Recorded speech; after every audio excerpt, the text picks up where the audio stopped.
Well, hello and welcome to another edition of Health Solutions with Shawn and Janet Needham, where Team Needham discusses everything healthcare. I'm your host, along with my beautiful wife, Janet, and our producer, Lindsay, and we are streaming live from the Moses Lake Professional Pharmacy Studio. And today we have back on Niran Al-Agba, Dr. Niran Al-Agba and Dr. Rebekah Bernard. If you remember from our podcast a few months ago, I believe, they were talking about their book, Patients at Risk. Go check that out. And today, we're going to be talking about corporate healthcare. What is it, and is it good for patients? These are two people that are very passionate about this subject, and they know the ins and outs of it. So I think a lot of our listeners and viewers might be surprised to understand how corporate healthcare runs a lot of medicine now. So Dr. Al-Agba and Dr. Bernard, welcome back to our show. Thanks for having us. Thanks for having us. We're thrilled to be here. All right. So Dr. Bernard, let's start with you, and Dr. Al-Agba can piggyback off of this. What is corporate healthcare? Corporate healthcare is when a company or an entity owns your healthcare services, which could include your doctor, your therapist, your every single person that's involved in your healthcare, your laboratory, your radiology, and they call the shots. So I'll just say that this is the first time in history that more physicians are owned by a company than own themselves. And also, perhaps not coincidentally, this is the first time in history when physician burnout is at an all-time high. Patients are extremely unhappy a lot of times with the healthcare that they're receiving. And patients are really concerned about the cost of healthcare, which is going up and up and up. So you just have to ask yourself, what's the common denominator there? And I would argue it is the corporate practice of medicine. Dr. Al-Agba, let's say you. I would agree. You know, some might be offended by my analogy, but I think about practicing medicine as a little bit about being like a prostitute or selling a service, right? And so I don't have a pimp. Essentially, I am my own independent service provider, essentially, even though I don't like the word provider, so clinician. But I do perform a service for people and to keep them healthy. Nobody owns me, so I get to make a decision thinking what's best for my patient. I always, forever get to make that decision. And so that, to me, gives me the freedom to do what I'd like. And, you know, with the patient, right? The patient and I can work together to do what's best for them and talk about it. When you have a pimp, they tell you when, they tell you who, they tell you how much. And so that's the best way I've found to describe it. Essentially, when you're owned by a corporation, that corporation has not gone through medical school. They don't understand the medicine, which is what we train so long to know. And then they're interested in the cash. They need to get their bottom line so they can pay all their administrators their salaries. So then the physician is now supporting 10 administrators instead of I am the administrator of my own practice. And I know Dr. Bernard's the same way. So again, we get to prioritize the patient. We get to worry about the money later, to be honest. And we get to make joint decisions with the patient, which is something that corporate healthcare really doesn't allow for. They want more CTs, they want more studies, they want more labs, they want more referrals, because all of that supports all of these non-physicians, administrators who are pushing paper at the top. Wow. I was listening to that comparison, and at first I was like, whoa, but then I started thinking, well, you know, if you try to leave the pimp, they won't let you leave them, or they'll hurt you if you do. I started thinking, maybe that is a pretty apt comparison in a lot of ways. There is somebody else that's pulling the strings, if you will, and you cannot be sure that the care that you're getting is what your physician wants to provide, or if somebody else is really calling the shots, and the doctor, unfortunately, has no choice but to comply, or they may not be able to work or be gainfully employed. And that's a big deal if you've come out of school with $250,000 in debt, or if you have a type of specialty that requires you to work for an organization like a hospital. For example, if you're an emergency physician or a surgeon, then it's a lot easier for them to control you.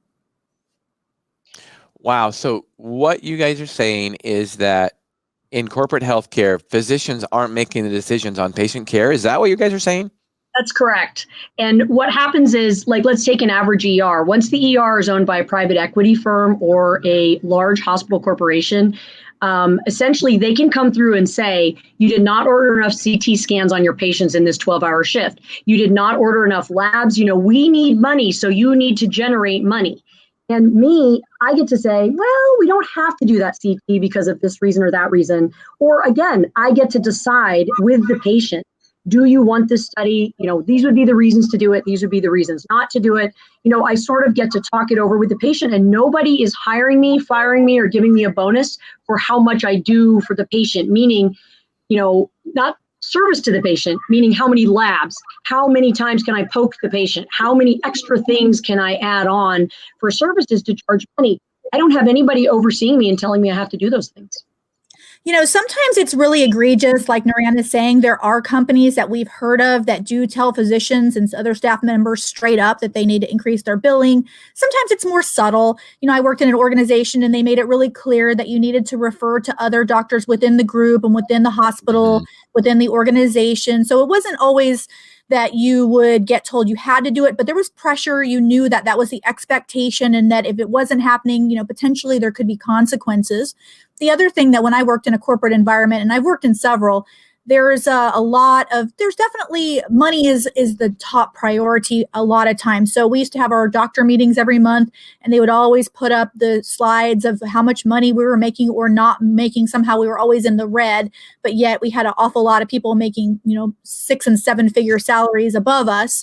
And what was really interesting to me was every single day, every day, I got an email. It was an Excel spreadsheet, and it had my name, and it had every other physician's name, and it showed how much money we had billed. It showed every day how many patients we had seen, how much money we had billed, how many referrals we had placed.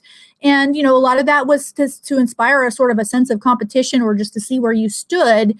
And so it was clear that that was a lot of what this was all about. Was, they would say, of course, well, we need profit so that we can stay open. We need to have, we need to cover our bottom line. But, money was definitely a very high priority. So, Janet, do you have any comments or questions for them? Well, it explains a lot to the conversation I have with clients concerning their doctors or other healthcare providers about the burnout that they're experiencing, because we just assume that outcome of the client or the patient would be number one, not the dollar. And that's really unfortunate. I feel like the healthcare system is failing our patients with not outcomes versus the dollar. I mean, what are your comments on that?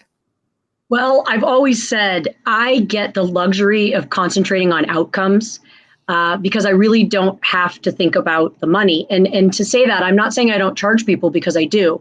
I'm actually 1/3 of the price of someone who's in a corporation. So what they can bill, since they actually get facility fees on top of their visit fee, and the facility fee is about twice as much as the visit fee. And so neither Dr. Bernard or I can charge a facility fee, which is essentially renting the space in the hospital or renting the space in a corporation. So we're about 1/3 the price of anyone who goes to an outpatient clinic that's owned by a large conglomerate organization. So I don't have to really worry about the money. I'm going to see the patient. I'm going to bill. It's got to stop. I mean, at $250 or $300, right? Just to check into the place before they do anything. That's right. And patients don't know that. And they get away with it because they say their insurance covers it and all this kind of stuff. But not everybody has insurance that covers it, and it increases the cost for everybody. And I got to be honest with you guys, I don't feel a bit sorry for hospitals when they talk about all the charity care they give, which I don't buy it anyway. They are accessory to the crime. They are creating a mess in our healthcare system, and they are definitely, they're like a cartel. They have created cartels with insurance companies and lobbyists in Congress to be able to do these things like facility fee billing. And do you know how they do charity care? They get to bill the entire amount and write that off. So it's $10,000 for a CT scan at a hospital. It's $2,000 at an independent radiology center. They get to write off all $10,000, even if Medicare only would have paid them $1,000. So it's a scam. It is a total scam and a ripoff, and it needs to be exposed. And that's why we have guests like yourself on to expose this corruption, so patients can make educated decisions themselves. And when you talk about corporations, I also would include government and nonprofits and these federally qualified health centers, because I worked in that type of an entity before I went into a for-profit world. And it was really a lot of the same things. I remember one of my employers or bosses saying, "Oh, I hope we just have a really good flu season because that'll really raise our revenues." So, and then another time, it was when I was young and naive and just starting out. And I remember we had our doctor meeting and quarterly meeting, and they said, "Guys, we're in the red and we just need you to work a little bit harder. Everybody could just see a few more patients and put in a few extra shifts, and then we'll just get out of the red." And then I remember I really took it seriously. I was like, "Okay, I'm going to do it." And so I worked, again, I'm young. I was young and dumb. So I'm working, I'm staying late. I'm, putting my nose to the grindstone. And then it was our next meeting. And then they were like, "Okay." And then they didn't even acknowledge the work. And then I was like, "Well, that's interesting." And then the following quarter, they said, "Guys, we're in the red again. We just need just this last." And then I realized, oh, this happens every quarter. This is just about them trying to take advantage and trying to get people to work more and do more in the name of helping the company. And, but it's not always in the best interest, certainly not of the doctors. We were just, destroyed working so hard. And that's another point that I'd like to make about burnout is you mentioned having the corporate owner, and then you have the patient that you're really accountable to, and doctors want to do the right thing. I hope that our listeners don't hear this and think that doctors are just really bad and we're just trying to make money for our companies. We feel that pressure, but we try to balance that, and we try not to do that, but keep our jobs. And then also remember that when we order all those tests, then we've got the insurance company saying, "Well, we're not going to pay for that test." So you need to justify it. You need a prior authorization. You need a certification. So then you're on the phone, and who's the person getting squeezed to do all of this over and over again? It's the physician. And that's why I just don't understand. I do in a certain respect that doctors that choose to enter into this model, a lot of times we do it because we don't feel like we can handle business. We don't feel like we want to deal with the insurance companies. It just seems daunting. No one taught us this stuff in medical school or residency. It just seems easier just to let someone else deal with it. But it's not. It turns out that it's not easier. And I think that then you kind of get these golden handcuffs where you're getting paid a very good salary, you're getting great health insurance, all these things. You think, well, I'll just keep going with it. And you almost get trapped and don't realize that there is another way, which is self-ownership.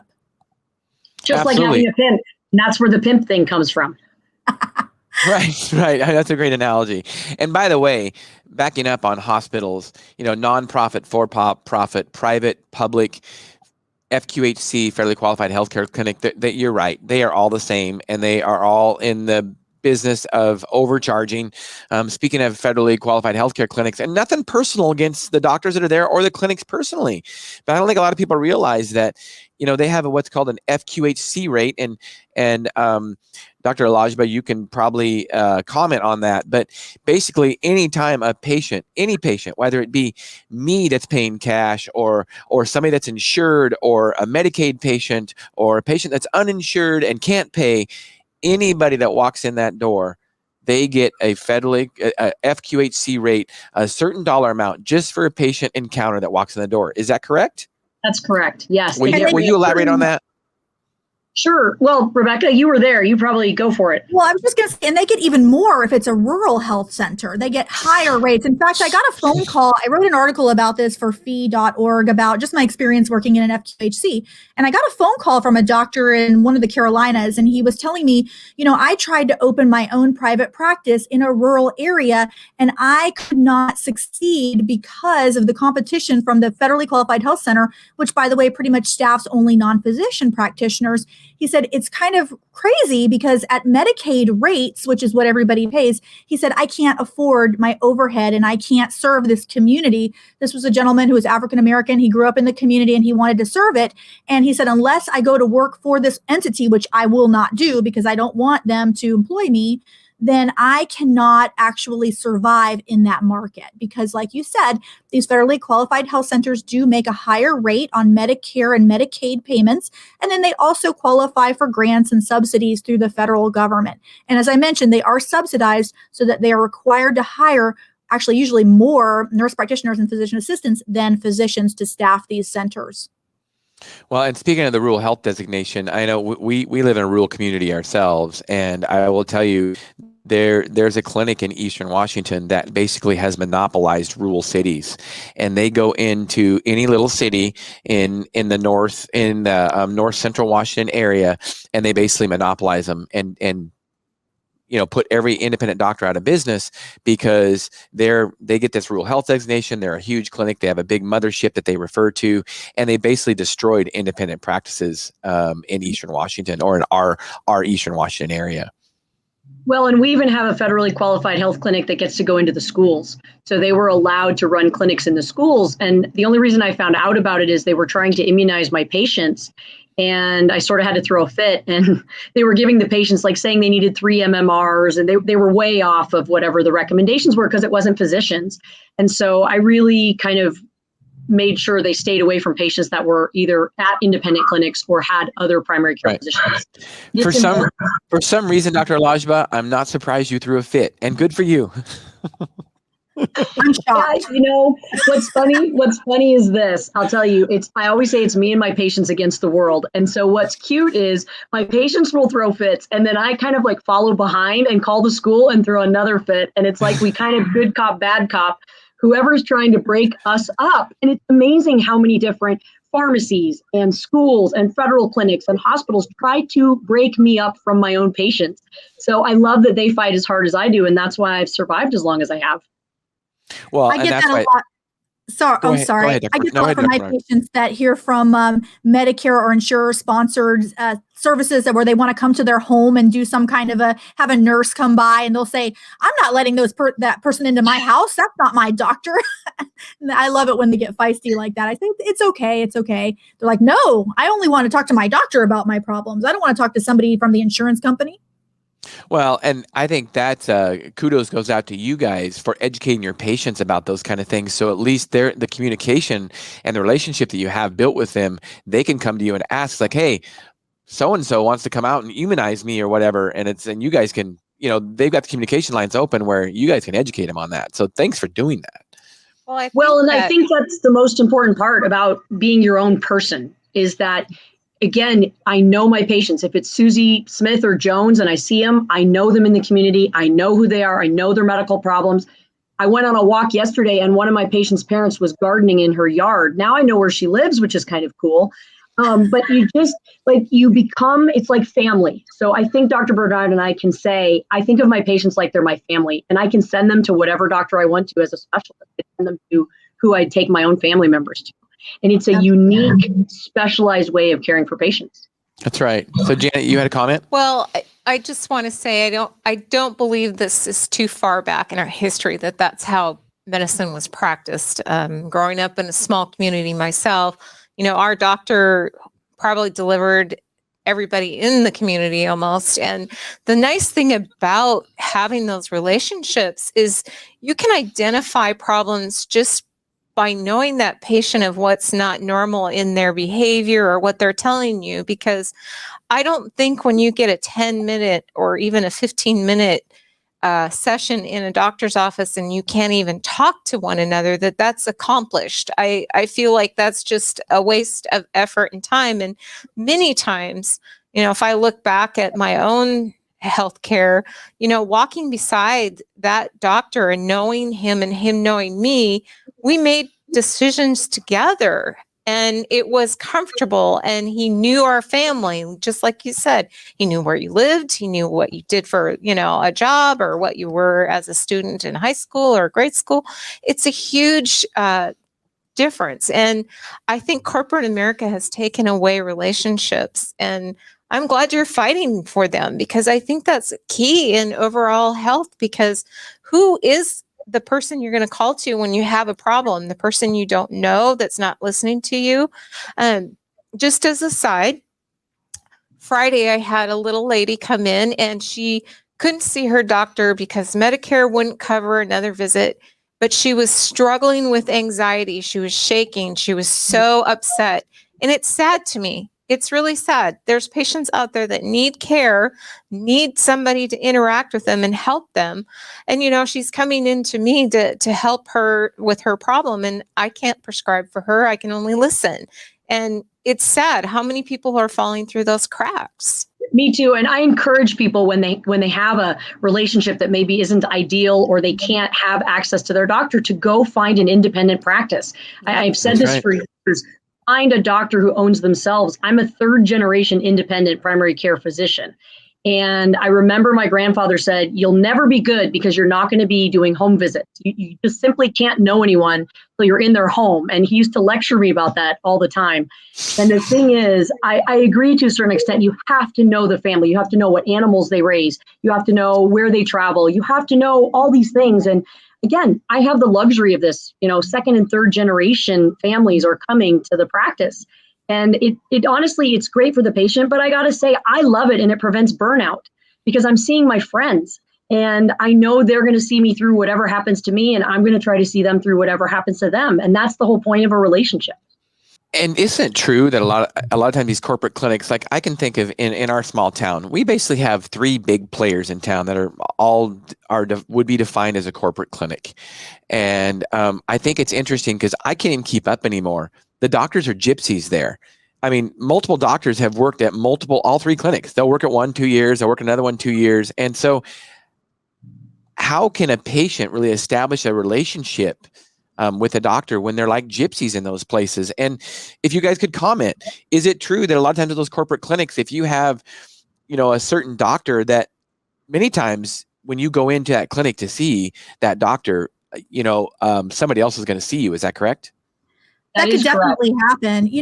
What happens in a lot of these industries is I found that doctors are considered quite dispensable. So you could be working for an organization and at the drop of a hat, for whatever random reason, the corporation could just decide that they don't want to continue your employment. They'll find a reason, or maybe they have a reason, but they're very quick to let doctors go and replace them with another person, which could be another physician or could be a non-physician practitioner. The other thing that happens too is that sometimes doctors jump ship. We look for greener pastures. We think, well, I'm not being well treated at this organization. Let me go try, maybe the grass is greener on the other side. And of course, I'm guilty of that. I've done that. A lot of my colleagues have. We're hoping that maybe it's going to be better somewhere else. And unfortunately, we then usually learn that it's the same old thing. Sometimes it looks a little better from the outside. They promise you all sorts of things. But then once you get in the door, you find out that a lot of it's just the same old kind of corporate mentality.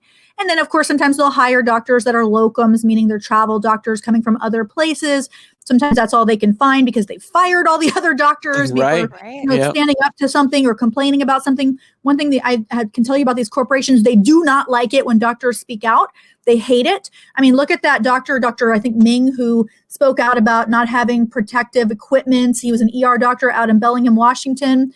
They were quick to fire him just because he said, hey, I'm concerned about safety. So, and this happens, you say the slightest word about anything and they will let you go at just immediately. So doctors have to be really careful, have to mind their P's and Q's. But if your doctor does just disappear one day, don't just assume they did something wrong. They could have just told the administrator, no, I'm not going to see patients in 5 minutes per appointment. And the administrator says, well, then get out. Because that sort of thing does happen all the time, unfortunately. So I think patients really should look for an independent practice. Of course, sometimes independent practices decide that they can't handle it anymore and they sell themselves to a corporation because it is really hard to deal with a lot of these payers and it costs a lot of money just to open and to keep a practice going. There's a lot of overhead expenses. So sometimes these small practices can't survive on their own. So that might be time for a patient to look for a direct care type of a practice that doesn't accept insurance. I have a lot of Medicare patients now that come and see me. I don't take Medicare. The patient pays a monthly membership. They use their Medicare for hospitalizations or procedures or things like that. And then they just pay so that they don't have what Janet referred to, which is saying, oh, I don't have any more visits left with my doctor. There's no such thing in direct care as that. You can see your doctor as often as you need to. You can text, you can email. And so I definitely encourage patients to take a look for a direct care physician in their community. Absolutely. And I would like to add just that my practice celebrated its 50th anniversary this past January. So for 50 years in this community, we have families who over now 3 to 4, we have 1 4th generation patient. They have been taken care of by a Dr. Al-Agba for 50 years. That's amazing. Congratulations on that. Thank you. So I want to back up. I don't remember which one it was that said this about we were corporate healthcare or hospital would come to you and say, we're hoping for a busy flu season this year? Yeah, that was actually at a federally qualified health center. He said, we're in the red, but if we can just get a really good flu season, we'll get in the black. So, you think about how we really need to be incentivizing people to be well. Well, of course, it's a fee-for-service paradigm that we have.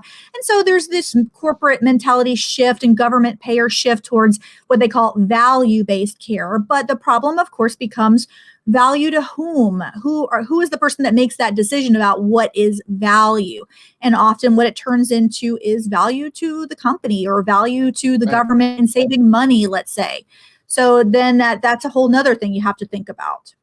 So speaking of this, since it's hot in the news and you see it in every hospital all over the country, no matter what the state is, but you see them really, really hot on the COVID thing, whether it be they screen everybody, they make everybody wear masks, they have special people that they've hired to come in to screen these people. So is for COVID, right? So are hospitals and corporate healthcare taking advantage of the COVID situation at all? Would that surprise you? Well, I'm asking the I'm not saying they are, but you have to look at the evidence and everything else. Go ahead, Niran.